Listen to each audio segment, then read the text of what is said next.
Israel has conducted overnight strikes in Gaza, killing at least 40 people, according to 3 regional hospitals. Israel's defense minister earlier issued what he called the last warning to Palestinians in Gaza, calling for the return of all remaining hostages still being held there. Israel is defying calls from a number of foreign governments to return to the ceasefire agreed with Hamas. A warning: this next report contains images some viewers may find disturbing. Scrambling to find the injured and the dead in Gaza City. Israel has been striking targets throughout the Strip since the ceasefire with Hamas broke down days ago, killing hundreds and injuring many more, according to the Hamas-run Gazan Health Authority. Israel has called on civilians to leave the combat zone, but the air attacks here caught many unaware. He was praying here, and we were sitting browsing the internet, and the children were playing here. Suddenly, we heard the strike. They were sitting upstairs, and half of them were martyred, and the rest were injured. Israel Defense Forces troops are pushing into the Netzarim corridor, effectively cutting the Gaza Strip in two. The IDF had initially abandoned the territory as part of the ceasefire deal, but this fresh foothold in Gaza could allow the IDF to launch new operations in Gaza in the coming weeks. The Air Force attack against Hamas terrorists was only the first step. The rest will be much more difficult, and you will pay the full price. The evacuation of the population from the battle zones will soon begin again. If all the Israeli hostages are not released, and Hamas is not expelled from Gaza, Israel will act with intensity that you have not seen. The fresh violence is once again forcing Palestinians to flee, like here in Bet Hanun, in northern Gaza. Many had used the ceasefire to return to what was left of their homes, setting up camp on the rubble of their former lives. That peace has once again been shattered. How long can this go on for? We're tired. We say we're holding on, but we're not. We're already dead. Let them just wipe us off and get it over with. We're tired. Now, like so many times before, people here are packing up what little they have left, once again forced to search for safety after more than 17 months of violence. And joining us now from Rafah in southern Gaza is Rosalia Bollen. She's a communication specialist with the UN's children's aid organization, UNICEF. Rosalia, what's the situation like for people living in Gaza now? It's a situation of tremendous pain, of suffering, misery, and despair. Despair because after this very intensive, brutal bombardments of the 18th of March, some families had some hope that it might be a one-off. We now know that that's not the case. There's been more strikes overnight, just this night, with dozens reported killed, and again, many children. The ground offensive has started. Displacement orders continue to be issued for parts of northern Gaza and eastern Gaza. So families who had just moved back to their homes, they are now on the move again. We're talking about tens of thousands of people who are uprooted yet again with the little of belongings that they have. When we look at what happened on the 18th of March, that is one of the most bloodiest moments of this war. On the 18th of March, hundreds of people were killed, including 183 children who've been reported killed. That is a staggering number, making it really a very bloody moment in this war. So people are beyond despair. They've already been through 15 months of unprecedented violence, a very toxic stress, and all of that has brutally restarted, reactivating very fresh trauma. And that is also true for myself and my colleagues. You know, this morning we started the day with a minute of silence for our colleague from another UN agency, from UNOPS, who was killed yesterday. And 5 colleagues got severely injured. 2 are in critical state. And that brings the number of killed 8 workers from the UN over 280. So we're back at that. We're back at no place in Gaza is safe for any civilian. not for children, and not for aid workers. Your organization is focused on helping children. What is UNICEF doing to provide help, and what limitations are you up against now that the ceasefire has been shattered? Yeah, UNICEF remains in place here in Gaza, and we continue to implement our programs, our emergency programs, as good as we can. Our focus has been on strengthening service provision, essential service provision for children, things like healthcare, water provision, and education. So we will continue with those activities. We'll continue to try to support hospitals as good as we can. Today, we're trying to bring critical equipment to some hospitals. That is equipment for neonatal care. Babies are born prematurely here in Gaza, and they risk dying because of the lack of neonatal care. Neonatal care has largely collapsed, and this latest offensive is further threatening the lives of children and neonates in particular. We'll continue with water trucking. We're trying to bring drinking water to families in Gaza because the infrastructure is largely destroyed. It's not possible to pump water around Gaza. So we have trucks with water tanks on them who will drive up to shelters where people are, where they can fetch water. We have mental health and psychosocial activities, learning activities and temporary learning centers, which we will try to maintain. We have a digital cash assistance program for the most vulnerable families. But obviously, all of that programming would be much easier to implement if we'd be able to bring in supplies that have been blocked from entering the Gaza Strip since the beginning of this month. And of course, we also need security to be able to move around Gaza. Right.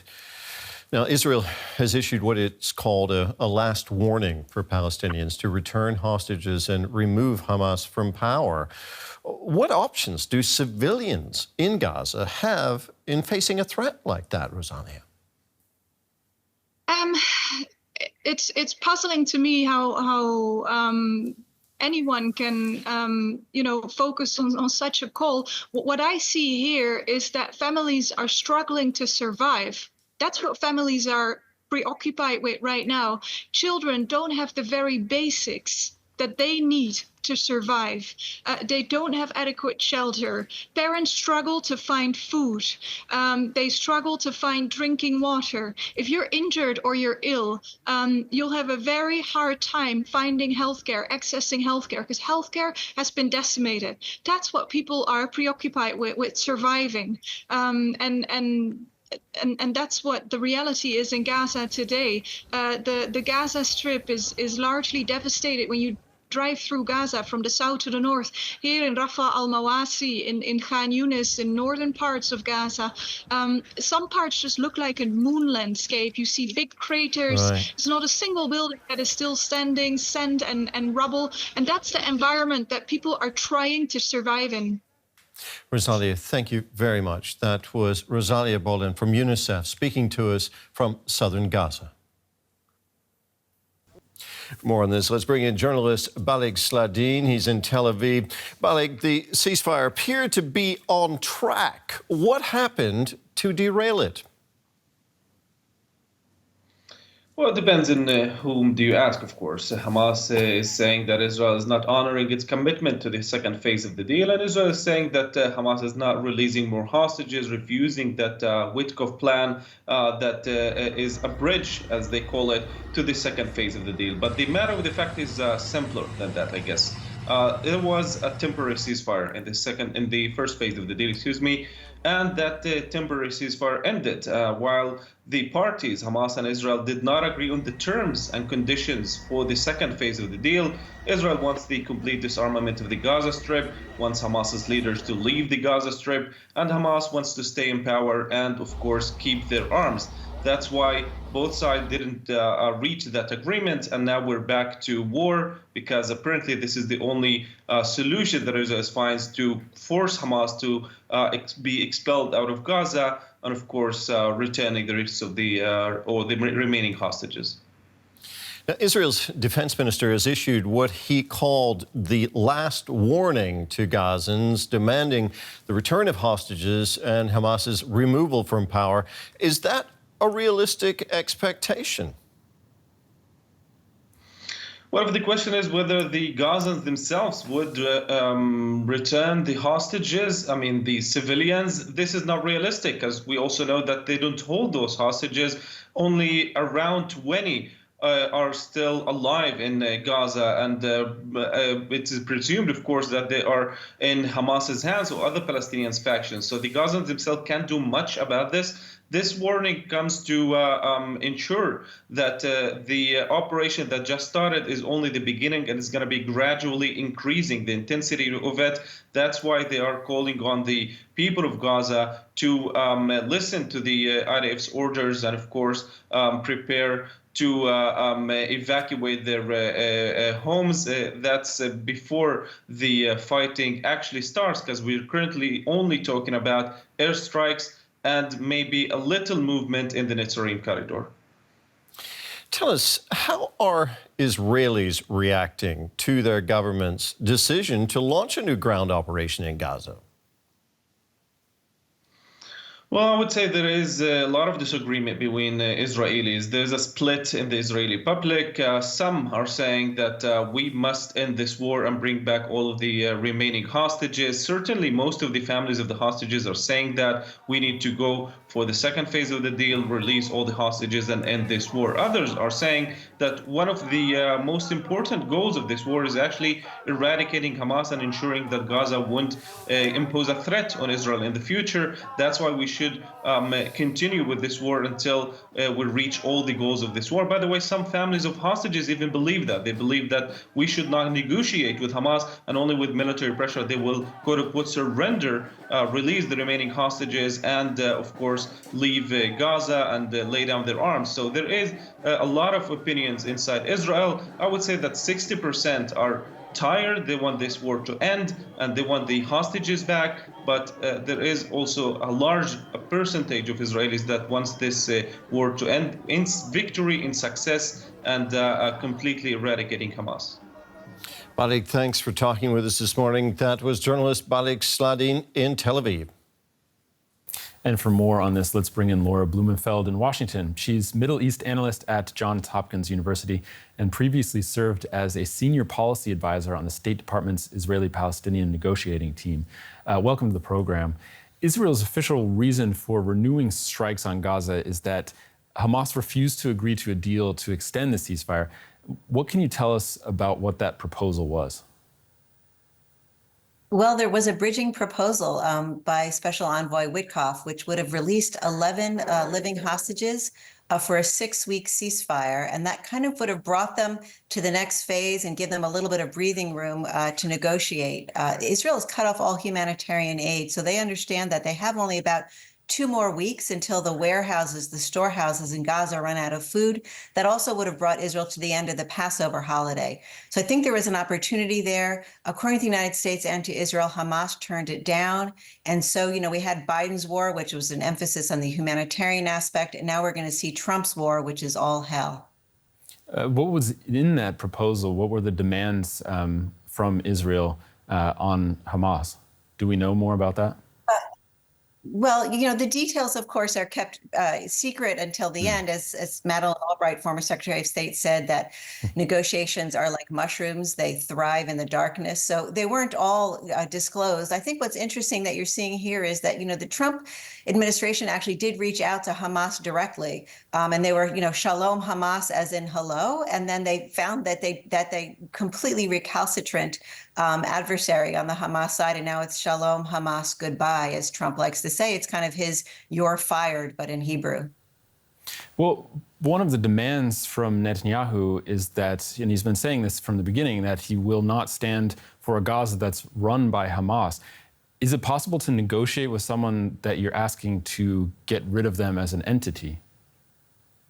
I mean, that goes both ways, which is why this whole argument over end of final ceasefire, a complete cessation of hostilities, that's never going to happen, because there's never going to be a permanent state of peace between them. The two parties are at a permanent state of war. What happened, though, that they'd reached a deadlock. There were weeks going by where Hamas was rearming, no hostages were being released. So, the Israeli military is now going to try things their way, which is, negotiation under fire, which absolutely happens in other battlefields. As Secretary Kissinger, our former Secretary of State, once said that you can't win at the negotiating table what hasn't been earned on the battlefield. So we'll see. The Israelis complained for months under Biden that they were kind of being held back. Trump's given them a green light as opposed to Biden's flashing yellow to red. Hopefully this will be very short and decisive so that they can get on to, negotiations, peace, get the hostages out, and aid to the Palestinians. I wanted to talk about the U.S.'s role here. Trump got credit and claimed a little bit of credit, at least, for the ceasefire that came into effect right after he became president again. And now that the ceasefire is over, is the U.S. to blame for that? How are they handling their role in this? Oh, it's fascinating to watch. It's almost kind of like a vampire military strategy. No daylight between Israel and the United States. The United States is striking the Houthis in Yemen while Israel is striking Hamas in Gaza. So you might step back and ask why. Those are the last two proxies of Iran. So I think a lot of this is a preamble to negotiating with Iran on their nuclear program. Trump, as we've heard from reports, sent a letter to the supreme leader of Iran through the UAE. He gave him a 2-month deadline. And so I think part of what's happening here in the Middle East broadly, both the United States and Israel are showing that if you don't meet ultimatums, there will be action. Part of that, again, is to sort of undermine the Biden administration and their approach. One of their famous lines, Biden and Secretary Blinken would say, superpowers don't bluff. And Trump is saying that's just a lot of bluster. Middle East analyst Laura Blumenfeld from Johns Hopkins University in Washington. Thanks for joining us. Thank you.